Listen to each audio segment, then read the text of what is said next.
নমস্কার, খাই খাই বাই চ্যানেলে সবাইকে স্বাগত জানাই। আজ আমি এগ মাঞ্চুরিয়ান করব।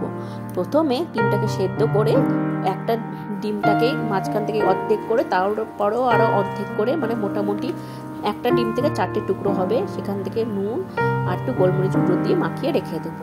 অন্যদিকে একটা পেস্ট বানিয়ে নেবো। আদা, লঙ্কা, পেঁয়াজ, রসুন, একটু গোটা ধনে, গোটা জিরে দিয়ে সব দিয়ে একটা পেস্ট বানিয়ে রাখবো। তারপরে একটুখানি বেসন নেব, 4 থেকে 5 টেবিল চামচের মতো। তার মধ্যে একটু নুন, তারপরে কাশ্মীরি চিলি পাউডার, তারপরে একটু হলুদ, তারপরে বেটে রাখা যে মশলা করেছিলাম আদা, জিরে, লঙ্কা, পেঁয়াজ, রসুন দিয়ে ওইটা দেবো। আর একটু কর্নফ্লাওয়ার দিয়ে একটু ভালো মতন ঠকঠক মতন ব্যাটার করে আমি একটা ডিমটাকে চুবিয়ে ভেজে নেবো বড়ার মতন করে।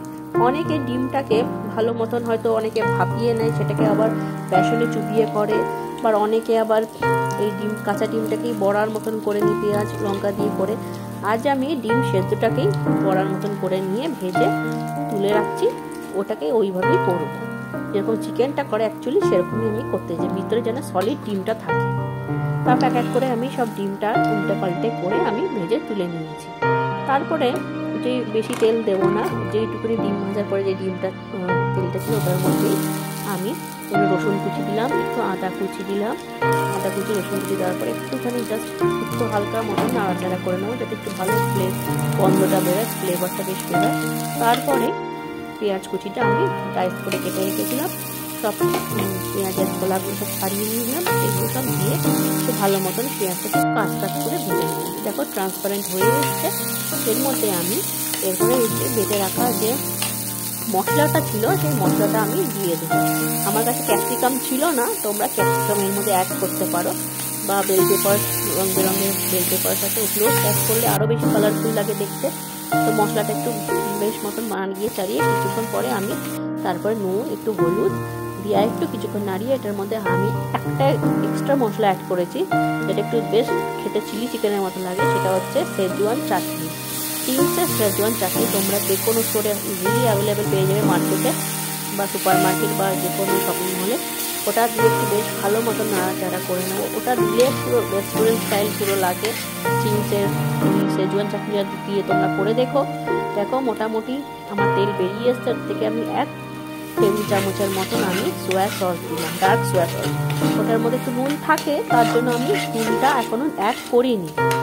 তো আমি নুনটা এর পরে আমি অ্যাড করব। তারপরে আমি ভেজে রাখা যে এগগুলো আমি ভেজে রেখেছিলাম, ডিমগুলো বড়ার মতো, সেগুলো দিয়ে আবার একটুখানি ভালো মতন মশলার সাথে একটু মাখো করে নিই। তোমরা চাইলে এই অবস্থাতেও তোমরা ড্রাই যেরকম চিকেন 65 হয় সেরকম এখানে এগ 65টা তোমরা এই পর্যায়ে তোমরা করে নিতে পারো। এর উপরে একটুখানি স্প্রিং অনিয়ন, সাদা তিল ছড়িয়ে নিলেই বাস চিকেন 65 রেডি হয়ে যাবে। কিন্তু আমি এটাতে একটু ঝোলঝোল করছি, যেহেতু আমাদের ঘরে অনেকেই আছে খাবে, সেই জন্য আমরা ড্রাই করছি না। আমি এটাতে একটুখানি পর্যাপ্ত পরিমাণে যতটা লাগে পরিমাণ মতন আমি এটার মধ্যে জল দিয়ে খুব ভালো মতন মিশিয়ে আর উপর থেকে একটু হানি ছড়িয়ে দিচ্ছি। আমি সাধারণত বেশিরভাগ ম্যাক্সিমাম রান্নাতেই হানি বা গুড় দিয়েই আমি রান্নাগুলো, চিনিটা আমি এটা অ্যাভয়েডই করি ম্যাক্সিমাম। আর এইটাতে আমি আরও একটু বেশি করে হানি দিলাম, যার ব্যাপারটা একটু গ্লসি লাগে। দেখো কত সুন্দর হানি দেওয়ার পরে বেশ একটু কি সুন্দর গ্লসি লাগছে ব্যাপারটা। তো মোটামুটি দেখো আমার হয়ে এসছে। আমি কিছুক্ষণ ঢাকা দিয়ে রাখবো। এই দেখো ঢাকা দেওয়ার পরে আমি নামিয়ে নিয়েছি বাটিতে। কত সুন্দর লাগছে দেখে, মনে হচ্ছে না চিলি চিকেন। কেমন লাগলো জানিও।